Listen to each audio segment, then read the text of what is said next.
लेने। कैसे हो रॉकी भाई? फाइन। मुझे खिलौने दिखाना। हाँ। ये कार प्यारी है। You like to see remote cars? हाँ अर्चना बोलो। ठीक है मैं आता हूँ। ठीक है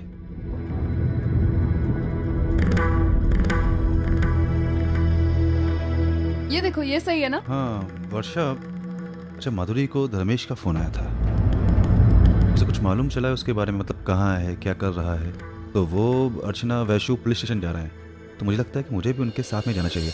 हाँ तो मैं निकलता हूँ, तुम? नहीं, मैं थोड़ी देर खिलौने खरीदती हूँ, फिर घर चली जाऊंगी। ठीक है रॉकी, इनको कुछ भी चाहिए होगा तो देख लेना, मैं समझ लूंगा। पक्का, नो इश्यूज। ठीक है।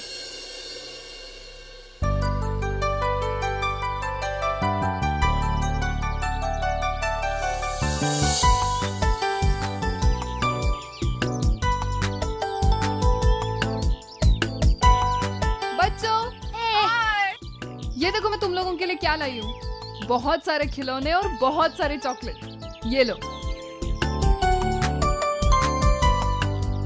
Thank you. मुझे ये वाला अच्छा नहीं लगता। तो तुम्हें कौन सा वाला चॉकलेट पसंद है? मिल्क वाला। तो कोई बात नहीं, मैं नेक्स्ट टाइम आऊंगी ना तभी मिल्क वाला चॉकलेट लेकर आऊंगी, ठीक है? इस बार ये खाओ। तुम्हें दिया?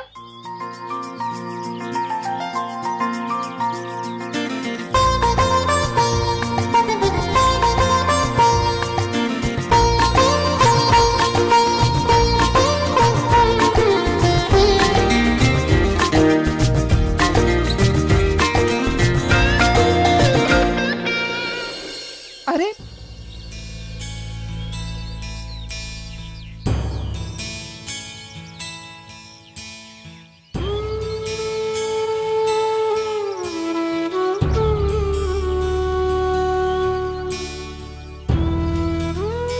चलो चलो बच्चों, खाने का टाइम हो गया। चलो चलो चलो।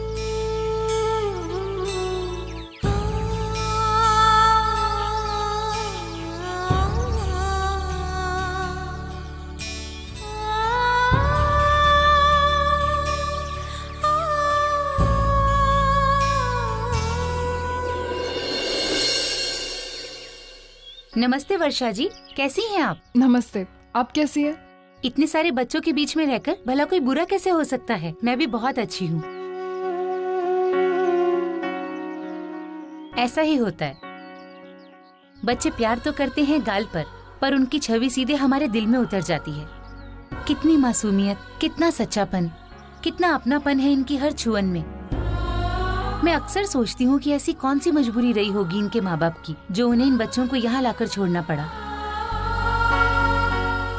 खैर छोड़िए, मैंने अक्सर आपको यहाँ आते हुए देखा है।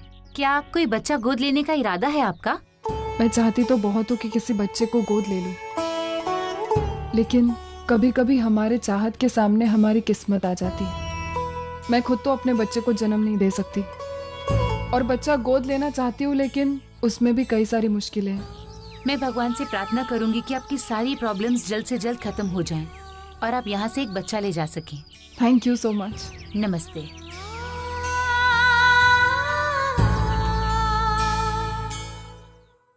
क्या धर्मेश का फोन आया था? हाँ मानव, और इसीलिए हम लोग पुलिस स्टेशन भी गए थे। और इंस्पेक्टर ने क्या कहा? मानव वो कह रहे थे अभी कहना कुछ मुश्किल है, लेकिन हाँ वो लोग नंबर ट्रेस कर रहे हैं, और उन्होंने कहा अगर हमें कोई फोन आता है तो हम उन्हें तुरंत इन्फॉर्म करें। चलो ठीक है, चलो। ये जो कपड़े सुखाए ना मैंने, हाँ, ये सुखा के जो बाजू में जगह मिलेगी वहां आपके कपड़े सुखाना। हाँ? बात समझ में आए? आओ।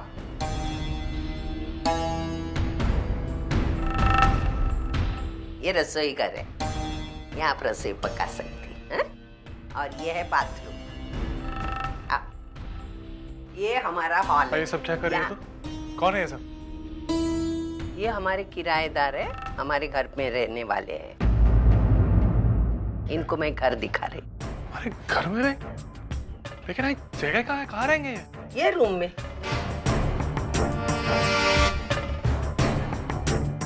अगर ये इस रूम में रहेंगे तो हम कहाँ रहेंगे? अरे इतना बड़ा घर है, मैंने तुमको रहने से मना थोड़ी किया, कहीं भी रह सकते हो।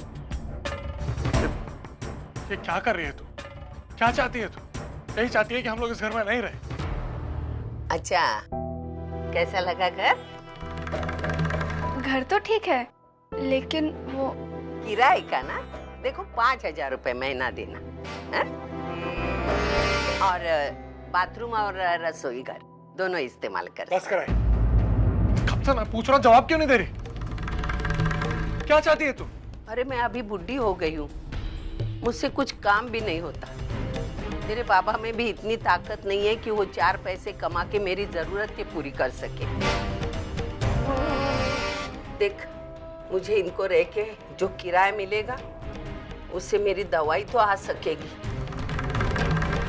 मैं अभी बुढ़ी हो गई हूँ, कल मर भी जाऊंगी,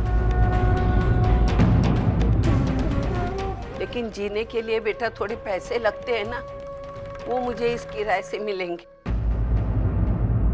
नहीं आई, आप ऐसा कुछ नहीं करेंगी। आप इस घर को किराए पे नहीं देंगी। आपको इस घर का किराया चाहिए ना, ये आपको 5,000 देंगे ना, हम आपको 6,000 देंगे, लेकिन इस रूम में हमारे सिवा और कोई नहीं रहेगा। मानव, आई को जितना किराया चाहिए आप दे दीजिए। पहले भी हम किसी किराए के घर में रहते थे ना, तो उससे कोई फर्क नहीं पड़ता। दे दीजिए। अर्चना सही कह रही, आपको जितने पैसे चाहिए हम देंगे, लेकिन यहाँ और कोई नहीं रहेगा। देखिए, मुझे माफ कर दीजिए आप लोग, प्लीज। ठीक है, कोई बात नहीं। कल सवेरे मुझे डिपॉजिट के 10,000 चाहिए। मैं 10 बार मांगूंगी नहीं, मुझे मेरे हक के पैसे के लिए हाथ पसारना अच्छा नहीं लगता।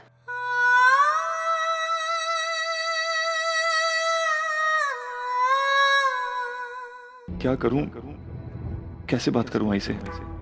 वैसे तो आई से कभी भी कोई भी बात कर सकता हूं मैं, लेकिन पता नहीं क्यों आज हिचकिचाहट हो रही है। पिछले कुछ महीनों से मैंने घर खर्चे के लिए पैसे भी नहीं दिए हैं, और अब ऐसे में जाकर घर के कागज मांगना।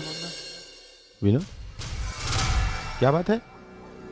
आज ऑफिस से जल्दी आ गया? हाँ बाबा। वैसे तुम्हारे ऑफिस की टाइमिंग चेंज हो गई है क्या? पिछले कुछ दिनों से मैं देख रहा हूँ कोई निश्चित समय ही नहीं तुम्हारे ऑफिस जाने का। नौकरी वगैरह सब ठीक चल रही है ना? हाँ बाबा, सब ठीक चल रहा है। लेकिन बाबा, आप इतना परेशान क्यों दिख रहे हैं? अरे विनोद, जहां तक मेरी जानकारी है इस महीने में तुम्हारा प्रमोशन होने वाला था ना? सीनियर से कुछ बात हो गई तुम्हारी? अभी बात नहीं हो पाई बाबा। नहीं, वो सब छोड़िए, पहले ये बताइए आप इतने डिस्टर्ब क्यों हैं?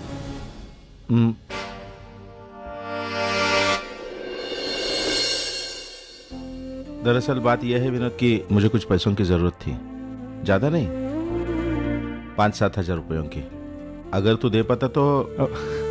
हाँ बाबा, क्यों नहीं। मैं आज ऑफिस जाऊंगा तो वहां किसी कलीग से उधार ले लूंगा, और जब सैलरी मिलेगी तो उसे लौटा दूंगा। बस आज का एक दिन दे दीजिए।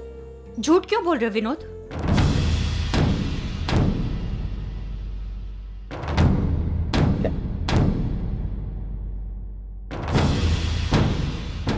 और किसके लिए झूठ बोल रहे हो तुम? झूठ? दरअसल बात यह है कि विनोद पिछले कुछ दिनों से आप लोगों से एक बात छुपा रहे हैं। मंजू प्लीज, क्या बोली जा रही हो तुम? बाबा, मैंने किसी से कुछ भी नहीं छुपाया। और बाबा से मैं बात कर रहा हूं ना, तुम बीच में क्यों आ रही हो? तुम जाओ यहां से। क्यों जाऊं मैं? और मैं नहीं जाने वाली हूँ, और आज मैं बाबा को ये सच्चाई बता कर ही रहूंगी। मंजू प्लीज। विनोद, तुमसे तो कुछ निकलेगा नहीं मुंह से, बस अंदर ही अंदर घुटते जाओगे, अपने आप को परेशान करोगे, मुझे परेशान करोगे, और जब पानी सर से ऊपर चला जाएगा तो डूब जाओगे। मंजू तुम। बाबा, बात यह है कि विनोद पिछले कुछ दिनों से अपनी नौकरी पर नहीं जा रहे हैं, उन्हें उनकी नौकरी से टर्मिनेट कर दिया गया है।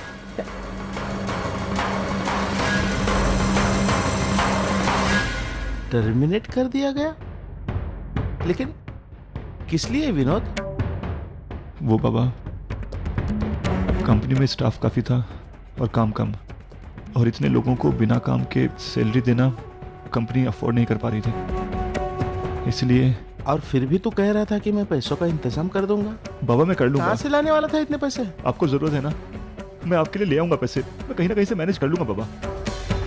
नहीं बेटे, अगर जरूरत होगी भी तो मैं खुद मैनेज कर लूंगा। तुम्हें चिंता करने की कोई जरूरत नहीं है। वैसे एक बात बता, तू दूसरी जगह कहीं नौकरी ढूंढ रहा है या नहीं? बाबा कोशिश कर रहा हूँ, लेकिन चिंता मत कर विनोद, सब कुछ ठीक हो जाएगा। देखो तुम होनहार हो, मेहनत करने की तैयारी है। सबसे बड़ी बात तो तू ईमानदार है। अरे कंपनियों को तो तुम जैसे इंसानों की जरूरत होती है। और वैसे मेरा एक दोस्त है, परसों ही उससे मुलाकात हो गई थी। एक बड़ी कंपनी में मैनेजर बन गया है वो। मैं आज ही उससे बात कर लूंगा। उसकी कंपनी में अगर जगह होगी ना तो वो मुझे बता देगा। तू जाकर इंटरव्यू देकर आना, ठीक है? जी। टेंशन मत ले, सब कुछ ठीक हो जाएगा।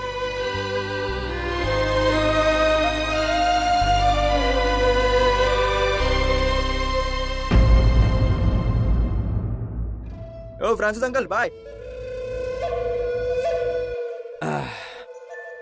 क्यों अजीत, महालक्ष्मी रेस कोर्स चलेगा? इस साल की सबसे बड़ी रेस आज होने वाली है। और तुझे पता है, मैंने लंगड़े घोड़े पे दाव लगा दिया है। वही जीतने वाला है। और मालूम है, पिछले साल इसी डर्बी में मैंने 30 पेटी अंदर किए थे। 30 पेटी! अबे चिड़े, ये तो कुछ भी नहीं है। इस साल मैं 60 पेटी अंदर करने वाला हूँ, क्योंकि ब्लू डायमंड मुझे 20 के भाव में मिला है। ब्लू डायमंड पे काफी भरोसा है। हाँ बिल्कुल। अरे हमारे अजीत गुरुजी ने कहा है, इंसानों पे बाद में, पहले घोड़ों पे भरोसा करो। क्यों गुरुजी, ठीक है ना? अरे नहीं यार, वो तब की बात थी। अब तो जिंदगी ने एक और बात सिखा दी है कि पैसा पैसे को खींचता है। एक बार गरीब हो जाओ ना तो फिर अमीर बनना बस महज एक सपना बनकर रह जाता है।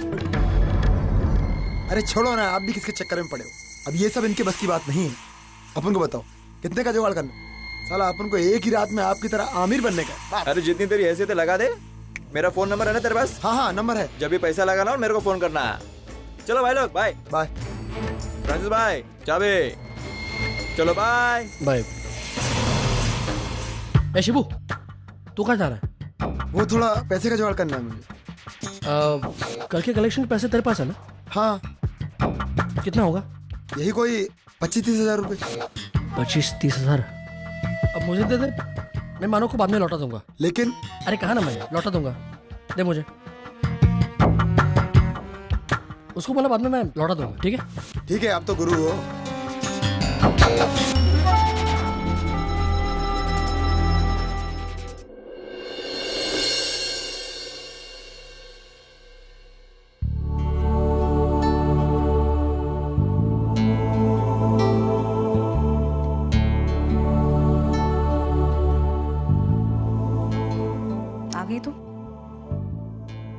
ज्यादा काम बढ़ गया बैंक में? अच्छा, तुम्हें क्या लगता है तुम मुझसे कुछ बताओगी नहीं तो मुझे पता नहीं चलेगा? तुम कहाँ जाती हो, किससे मिलती हो, क्या करती हो? ये चॉकलेट्स, ये खिलौने किसके लिए हैं? तुम मुझसे कुछ छुपा नहीं सकती, सब पता है मुझे। आप ये क्या कहना चाहती हैं? तुम समझती हो मैं क्या कह रही हूँ, जानती हो अच्छे से। पिछले कुछ दिनों से मैं लगातार तुम्हें वॉच कर रही हूँ। तुम्हारा रोजाना उस अनाथ आश्रम में जाना, उन अनाथ बच्चों से मिलना, कुछ भी छुपा नहीं है मुझसे। क्या हो गया है तुम्हें? हाँ, अरे अच्छे खासे खानदानी परिवार की बहू हो तुम। भले तुम्हें शर्म महसूस ना होती उन लावारिस बच्चों से मिलने में, लेकिन कम से कम हमारी इज्जत का तो ख्याल किया होता ना तुमने। तुम्हें पता है मुझे वो पसंद नहीं है। अरे घिन आती है मुझे उस अनाथ आश्रम, उन बच्चों से। उसके बावजूद तुम जाती हो। अरे वहां टाइम वेस्ट करने से अच्छा ये है कि तुम कम से कम अपना इलाज करवा लो। कम से कम मुझे पौधा तो दे पाओगी, इस घर का वारिस तो दे पाओगी तुम। मैंने आपसे पहले भी कहा, किसी भी तरह का कोई भी ट्रीटमेंट आपकी इच्छा पूरी नहीं कर सकता। और रहा अनाथ आश्रम का सवाल, तो हाँ, मैं जाती हूँ वहां पर। उन बच्चों के साथ उनकी मासूम दुनिया में वक्त बिताना मुझे अच्छा लगता है, सुकून मिलता है मुझे। आई उन बच्चों का कोई अपना नहीं है, लेकिन उनके पास ढेर सारा अपनापन है। भले उनकी जिंदगी में बहुत सारी कमियां हैं, लेकिन दूसरों की जिंदगी की कमियां पूरा करना जानते हैं वो लोग। आई जैसे मैं बच्चों के लिए तरस रही हूँ, वो भी तो माँ बाप के लिए तरस रहे हैं। और एक दूसरे के साथ रहकर हम एक दूसरे की कमियों को पूरा कर रहे हैं, बस, और कुछ। खैर, आपको ये सब समझ में नहीं आने वाला, क्योंकि आपकी और मेरी सोच में बहुत फर्क है। आपके मुताबिक रिश्ता खून से बनता है, लेकिन मेरे मुताबिक रिश्ता दिल से बनता है। आपका मानना है कि एक औरत तभी माँ बन सकती है जब वो एक बच्चे को जन्म देती है, लेकिन मेरा ये मानना है कि हर वो औरत माँ है जिसके दिल में ममता है। हर वो औरत जो दूसरे के खून को प्यार देकर अपना बनाना चाहती है, वो माँ है। आई, कभी कभी मुझे ऐसा लगता है कि मैं बहुत खुशनसीब हूँ जो बापा ने मेरे साथ ऐसा किया। इसलिए मुझे इन बच्चों का दुख देखने को मिला, समझ पाई मैं उनको। आज अगर मैं बच्चे को जन्म देती ना, तो मैं सिर्फ उसकी माँ बनती, लेकिन आज मैं उस हर बच्चे की माँ हूं जो अनाथ है, और मैं खुश हूं, बहुत खुश।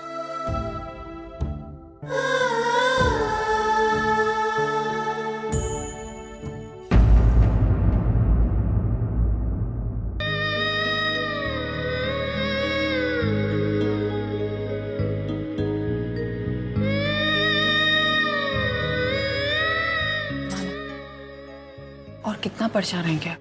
अरे मैं परेशान नहीं हूँ, उल्टा आज मैं बहुत खुश हूँ। जो हुआ बिल्कुल सही हुआ। देखो, अगर मैं ये मानो, ये देख क्या है। अर्चना, तू मेरे लिए, इस घर के लिए बहुत लकी साबित हुई है। देखना, तू इस घर में आई नहीं और इस घर में खुशियां फिर से आने लगी। ये देख, मेरे शो का पेमेंट, अरे पिछले कई महीनों से ये पेमेंट अटका था प्रोड्यूसर के पास। उसने मुझे खुद बुलाया और ये पैसे दे दिए। तो बहुत अच्छी बात है। ये क्या? तुम लोग कहीं बाहर जा रहे हो? नहीं बाबा, ऐसी बात नहीं। वो